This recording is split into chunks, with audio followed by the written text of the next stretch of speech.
Get the live. Ah, great. Yeah, I think we're live. So, hello everyone to another episode of Coffee with Gable. I'm extremely excited to have my next guest here, Ryan Anderson, who's the VP of Global Research and Insights in Herman Miller, that I've been a fan for years. So excited to have you here. Let's kick off.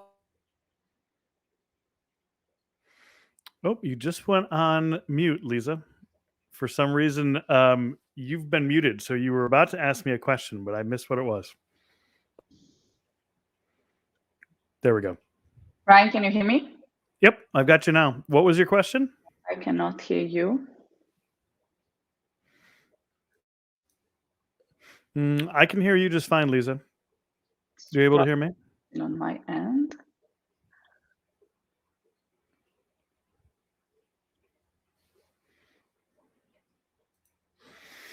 Well, I assume our listeners can hear me, so stay tuned while we figure this out.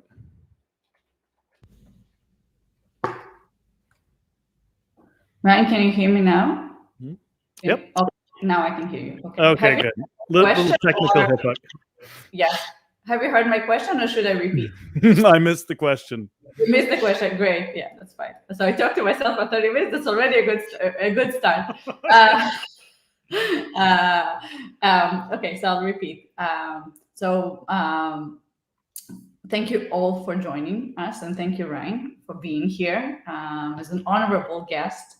I'd like to kick off and really would love to hear a little bit from you. What does it mean to be VP of Global Research and Insights at Herman Miller, and such a global and incredible brand, but really, I think like a leader here, I would say, and I'm sure there is a lot of things that you've seen here, but let's start with, what do you do? Yeah, what do I do? Well, first, thank you for having me. It's awesome to be on. Yeah, I'm really fortunate. I have a job I love. I'm carrying on a tradition that started officially all the way back in 1960 at Herman Miller. For those that might not know us, we're a global furniture company, but we've been researching how to support people in their homes and in their workplace for a really long time. That effort officially kicked off, as I mentioned, in 1960, focused on future of work and workplace. And so what I do today is I've got a team that is both focused on insight generation, meaning they're doing research, and I'm happy to tell you more about the research we're doing.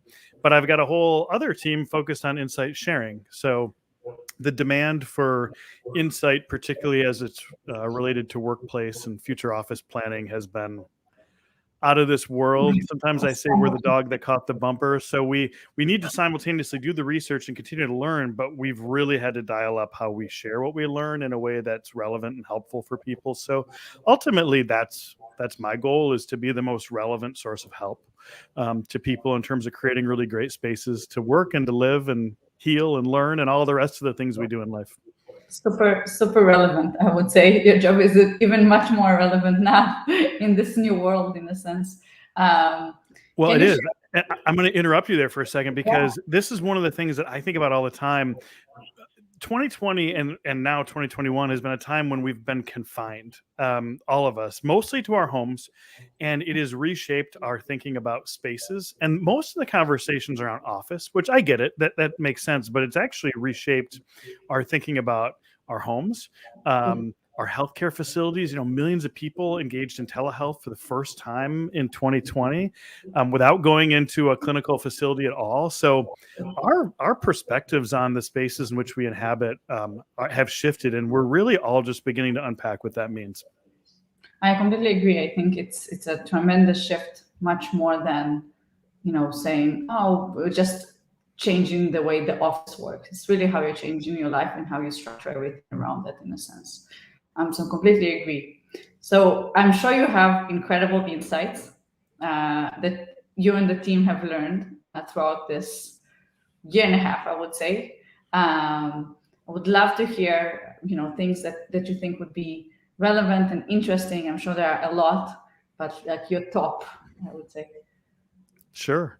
Yeah. Well, I'll tell you, we've had kind of a point of view on where workplace is going for a long time.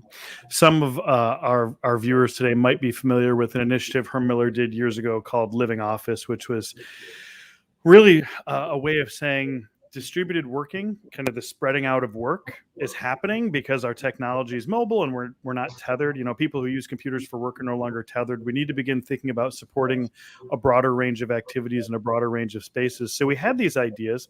We had studied remote companies to a certain extent. We definitely studied the use of video. We did like this 18-month deep dive on the use of video for remote work with Skype back in 2012 and 13. So when everything went down in 2020, there was kind of this simultaneous, oh, we're going to learn so much, but also we've got like this body of research and we have this point of view. So let's be testing what's happening against where we think things were going.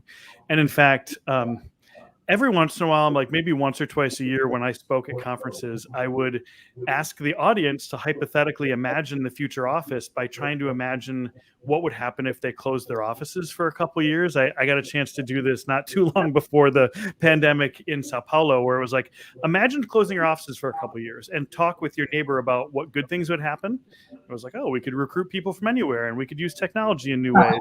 And what bad things would happen. And most of it came down to culture. I mean, for years, people began to identify that our spaces are so intrinsically important to our culture and the acculturation of new employees that that's what came about. So I felt like we had hypotheses from all of that feedback for what was going to happen. And so 2020 was crazy because there was like this pendulum swing on remote working. Before the pandemic, according to Harvard Business Review, only 18% of leaders and organizations thought remote working was even sustainable. And then that totally shifted by July or August. And we started having people say, do we need offices? And we were like, yeah, you're probably still going to need offices. And the good news is the offices you have in this future world could be a heck of a lot better than the ones maybe that we've seen globally in more recent years. And ultimately, we saw about 63% of the organizations that we've surveyed and talked to land on this notion of hybrid to some extent. Now, I'll tell you, and I can be long-winded with this, so feel free to just interrupt me or tell me to be quiet. But what we didn't do is go out and do like a ton of surveys right off the bat. Surveys can be really useful, but they don't deal with complex situations very well. If you were to walk into a room and there were 100 people that didn't seem to be getting along, and I gave you a couple different ways to figure out what was going on, and one of them was you could do focus groups and talk with small groups, and another is you could observe the people for a little while, but the third option was you could just send them all a survey. Unless you just wanted like a quick and easy answer, you probably wouldn't choose the survey. So we didn't actually lean on quant research methods much. We did a ton of conversations. I personally had over 160 conversations with 85 different organizations between the end of September and February. It's difficult to synthesize research like that. You can't just hit a button and come up with a graph. But it was so useful because the conversations I had with them in October and the conversations I had with them in January were different. I mean, you could see the evolution of the organization's thinking going on. And ultimately, I think people realized that work had become more distributed for a long time, and people had very real need for flexibility, and that hybrid offered a greater path towards more equitable work experiences, but that it wasn't as simple as tucking it into a return to office strategy. It wasn't just like, work somewhere else a day or two a week. It was more around, wow, how do we help equip people to be more autonomous, to take more responsibility for their productivity, but then to hold them accountable, right? To being able to meet their goals with this new level of flexibility. And so it's been crazy. The last thing I'll say is that in the course of all that, we did create a whole new research agenda in partnership with a couple of key partners, Slack and Boston Consulting Group and Fortune. We were co-founders of something called Future Forum. And it has a real strong HR lens. We've been really thinking about this beyond the world of facilities and real estate. And I think we're going to see HR leaders be really involved in workplace decisions in the future. So that has been an eye-opening and a really fun addition to our otherwise full chart of work. Actually, I think that's, and I want to double down on a few things that you mentioned. So 100%, I also see this for us, for Gable, we see this, that basically there has become a merge of HR and workplace. usually it boils down to probably people operations or things like that within the organizations. It depends, right? It depends on the size and so on. But like, I completely agree that this is much more than a real estate play in a sense, and that's why there is the focus on HR and how do you create this? You talked about culture. How do you create this in this new world? But I'd love to hear from you. What do you hear, or even your beliefs? That is actually, I would love to understand it as well, on what is hybrid, right? Because everybody are talking, okay, hybrid. And you said it yourself. It's not like, just go work from an office 2 days a week or from whatever. It's much more than that. So I'd love to hear what do you see as the big opportunities in the hybrid and how you envision this, I would say. Sure. The phrase that I use most with our team is, I think of hybrid as providing choice and then providing choices to employees. It's not so much about a policy on the amount of time you need to spend where. So for me, like hearing an organization say, you can work from home on Fridays, and you should be in the office the others, like, I guess it's hybrid, but it's not really the spirit of it, because you're not really saying to an employee, we trust you to choose where you'll be most productive. It's just balancing out, I guess, a degree of preset expectations. So if I zoom way out, as I mentioned, I think the big trend here is distributed working, the spreading out of work. It was happening for years, because people who used computers to do their work were tethered to desks for 30 years. And that's effectively how we came up with modern office design, designed around computer networks. And then as we got mobile and the cloud became part of our reality and Wi-Fi, people started spreading out across a floor plan, across a neighborhood, across the world. And so if you look, as an example, at the sensor data from what we've done with our customers over the last 12 or 13 years, I mean, office utilization was by and large decreasing. Certainly desk utilization was. Organizations didn't necessarily have a strategy for really supporting distributed working. And so I think that's what's really happening, is that organizations are thinking about this a little bit.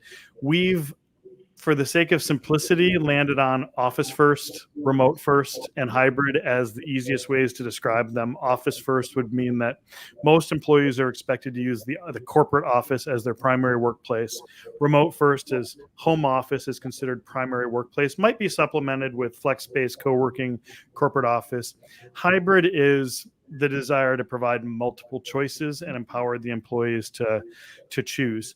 I find the most inspiration from organizations that have landed on hybrid out of a desire to provide very equitable work experiences, like where they've gotten to the point where they say, we couldn't possibly factor in all the things that might impact a person's productivity on a given day. So let's let them choose from where they might want to work to give them the greatest chance of being contributors to all of this. And I think there's good research, if I think of some of what Gallup has done and some of what we've done through Future Forum, to indicate that there's a real business case for this, that the increase in autonomy and choice increases engagement, which has a whole host of positive organizational outcomes, and that there's a whole series of talent-related benefits as well. And so that's why I'm excited about the HR involvement. What I don't hear about as much, and it's one of the things that I love talking about, is hybrid. It gives the office a chance to not try to be everything to everybody all the time. You know, it becomes so generic, trying to solve every possible work activity in a small amount of space, that more and more offices over the last decade ended up with lots of open tables, benching and generic conference rooms. And people intuitively knew that, well, you can get your email done, but was it really great for any particular activity? No.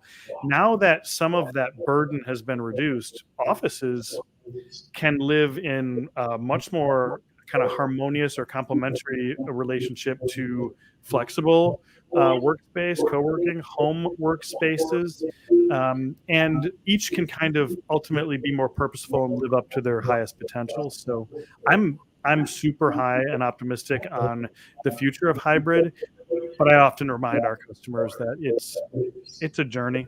There's a lot. There's HR considerations, there's cybersecurity considerations, there's all the list of things that organizations have to work through to really support hybrid. But there's, I think, business case for doing so. So if I understand, with the hybrid, you are saying basically it will be a combination of, a company's HQ, let's say, and some sort of company-owned offices, but also those flex spaces in multi-purposes, in a sense, right? And home. And homes. Yeah. And we know, so we have this work from home tool, wfh.hermanmiller.com. About 21,000 people have used it globally, and I have access to the anonymous aggregated data. The things that people struggle with at home are extremely diverse. Everybody's got a different situation. So for most people, there's probably some types of activities or experiences they really like to do at home, but there's others that don't. In fact, I think I saw either on your website or your LinkedIn page a while back, phrasing like spaces for concentration and collaboration, which Yes. I loved, because I'm like, yes, you're communicating to the end user. Here's something you can do here, which is intentionally purposeful. And I think we're going to see flexible workspaces become a little bit of the prototyping grounds for what people really gravitate to. I know a lot of people, even in real estate and workplace roles, that have found some sort of additional workspace to go do concentrative work when they can't do it at home, et cetera, during the pandemic. And so hybrid is really around an array of choices and saying that the employee knows best. That doesn't mean that it can be total chaos. Sometimes there's some guardrails you got to put up. As an example, at Herman Miller, we've conveyed to our employees, you're still critical to the culture, and your investment in employees that may not have been at Herman Miller as long is so important that we don't want you to be a stranger. But so that there can be some boundaries, but ultimately the principle is still the same, which is the person who knows best where you'll do your best work is you. And so we need to provide you multiple options so that you can choose between meaningfully differentiated places. And question, how do you see the HR come into play? So you mentioned it's much more than a real estate play. So what do you think, as part of your research and part of the future forum, what are the challenges that HR leaders are facing right now, but what do you see also as opportunities? Yeah. Oh, what a good question.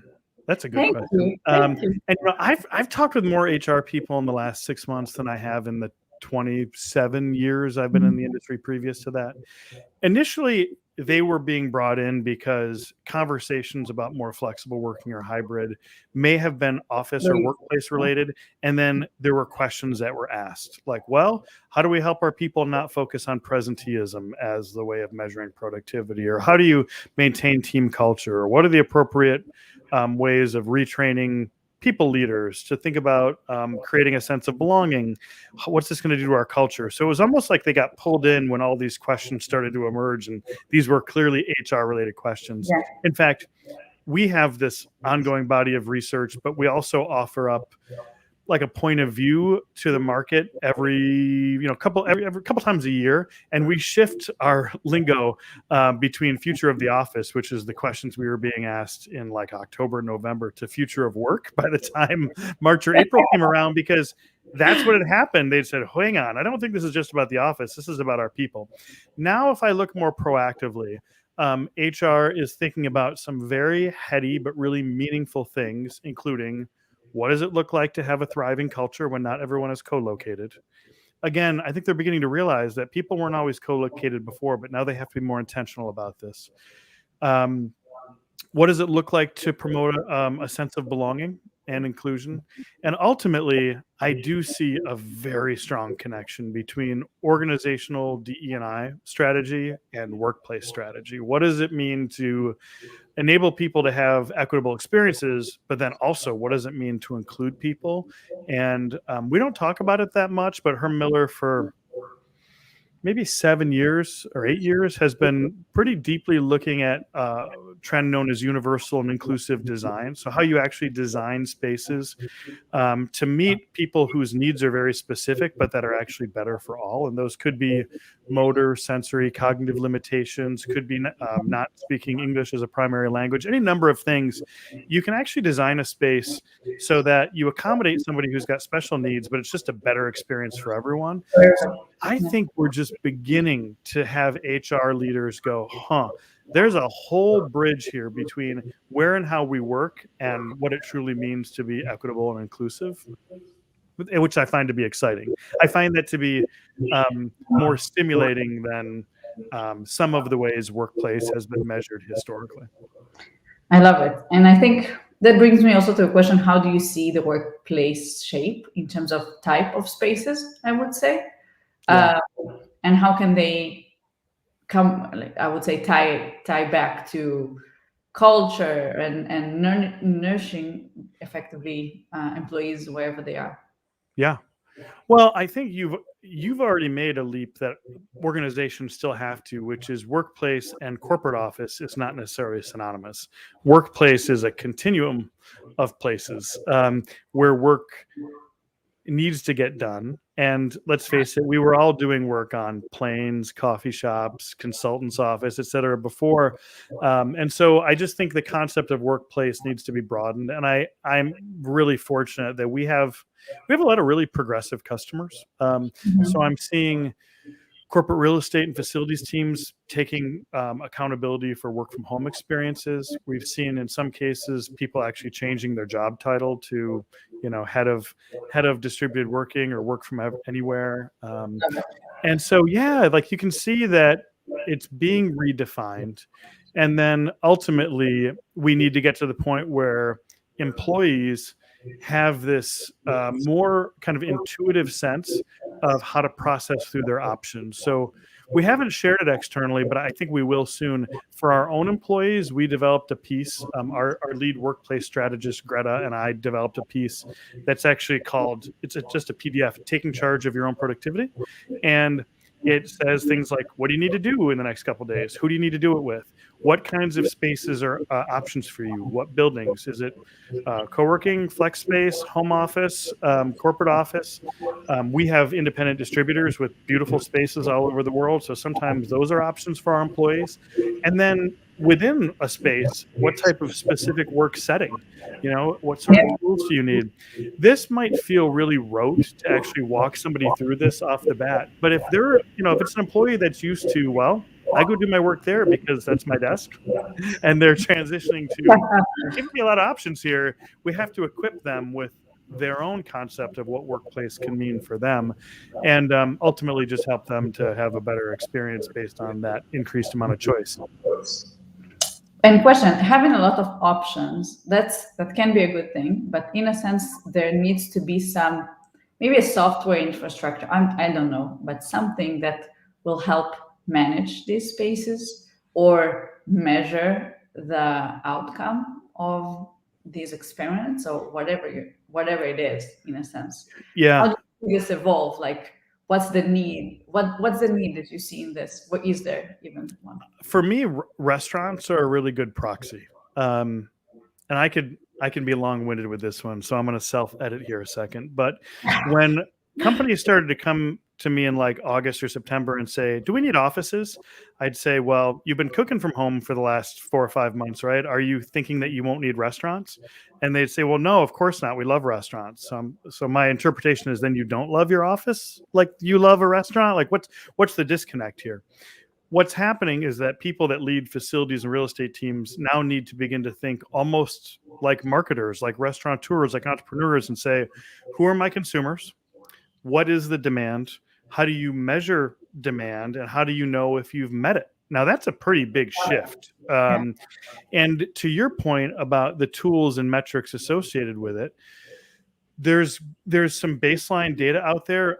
I was privileged to lead the commercialization of a sensor product for Herman Miller that we offer in North America that provides really great utilization data. When you see utilization data, it doesn't immediately tell you what to do. but it gives you like a baseline. And in the old world of work, when everybody was expected to come to the office, the data was fairly consistent. Now, totally different. The data has been fascinating, and we've seen really distinct phases. There are a whole host of tools to be able to find space, what are sometimes known as workplace experience app or tenant experience apps.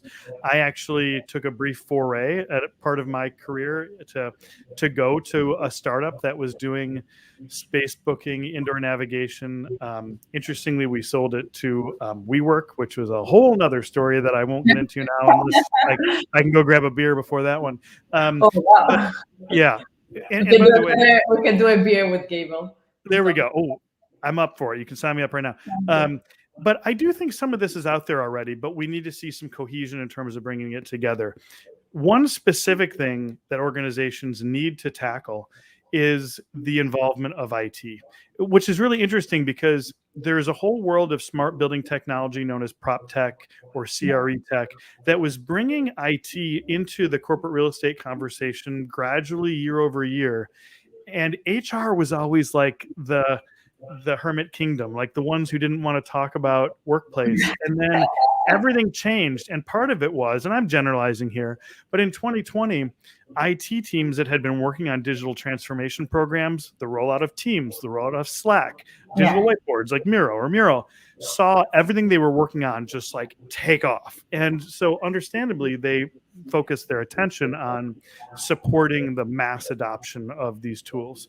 It drew them away from workplace, physical workplace, to a large degree, to the point where things like space booking tools, to a lot of CIOs or directors of IT, were like, hang on, I'm worried. I'm focused on supporting everybody on video around the world, and you're worried about somebody being able to find the room they want. There's nobody in the office right now. Well, it was difficult for a lot of real estate people to say, I know, but people will end up coming back into the office, and we need to be able to communicate with them that they can find what they need, that they have more choices, and they need to be able to navigate these choices. We need to be able to measure that demand. And so there's some latency there. I don't know that IT has jumped back into the corporate real estate conversation in 2021 like they were in 2019. And like I said, I'm generalizing, but now having had even more conversations than the ones that I mentioned to you before, it seems to be a persistent concern. On basically, how do you create effectively that's an extension of this IT in a sense?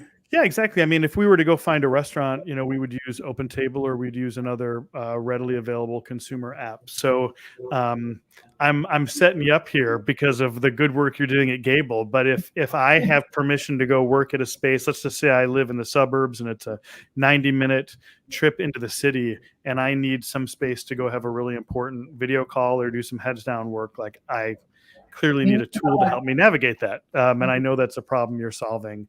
And I think that makes a lot of sense. Ultimately, enterprises will need to equip their people consistently with tools to say, here's how we can help you navigate your options. Most have not been able to do it yet. I agree. I love it. And thank you for rooting for Gable.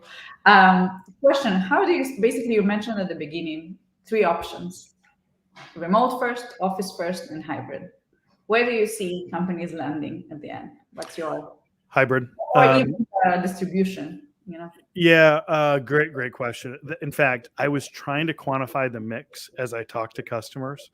And that's when I finally said we probably do need to do some more survey and quantitative work to get after those metrics. But even then, it's been shifting. So this is super rough, but my best data point is the work we've done with Future Forum, where 63% of the organizations we talked to said they intended to support hybrid.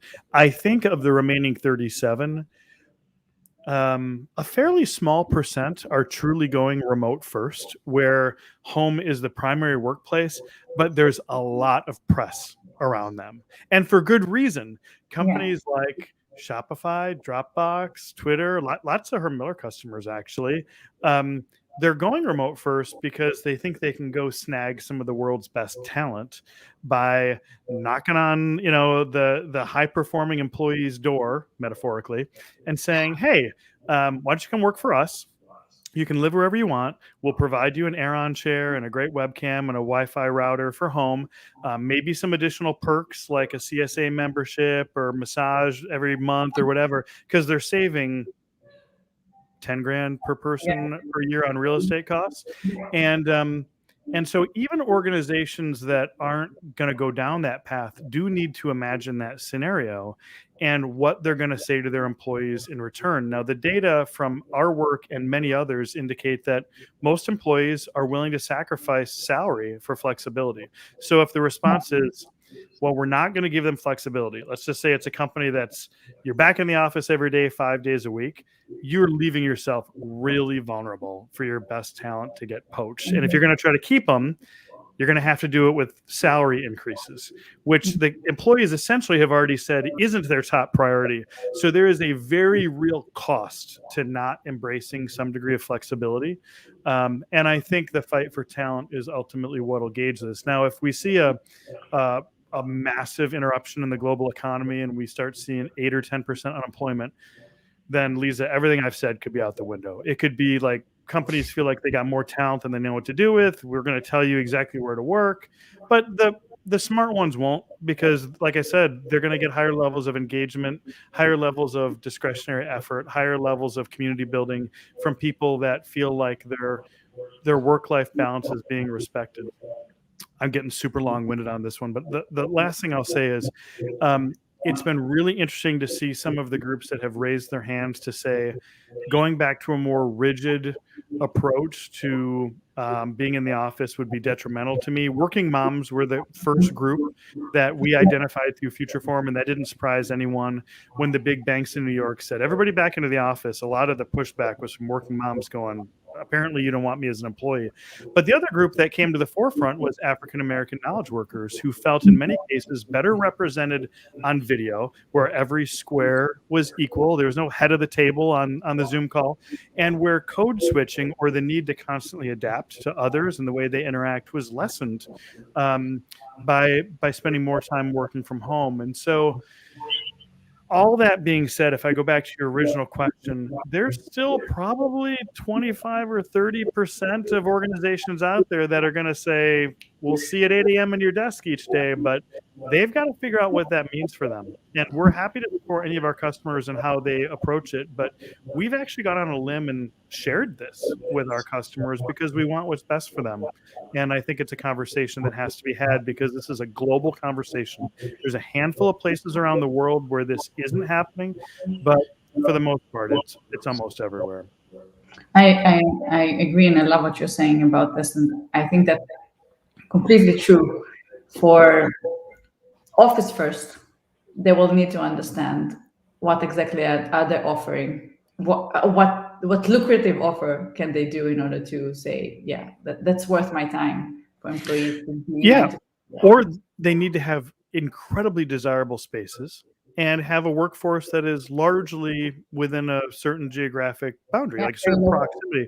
And that is possible. And there are certain types of work that have a physicality to them, certain types of engineering, manufacturing, care provision, et cetera, that, yeah, that's the reality. So I'm not trying to convey that it's a losing strategy. I am trying to convey that if employees can do their work anywhere and they're not given a little bit more autonomy, then organization's going to face some competitive headwinds when it comes to that talent. Final question. Really? Final? Are we at that time already? I've been talking like nonstop. No. We have 2 more hours, right? Yeah, definitely. It's been only 5 minutes, right? Not work. Final question. Your favorite office setup?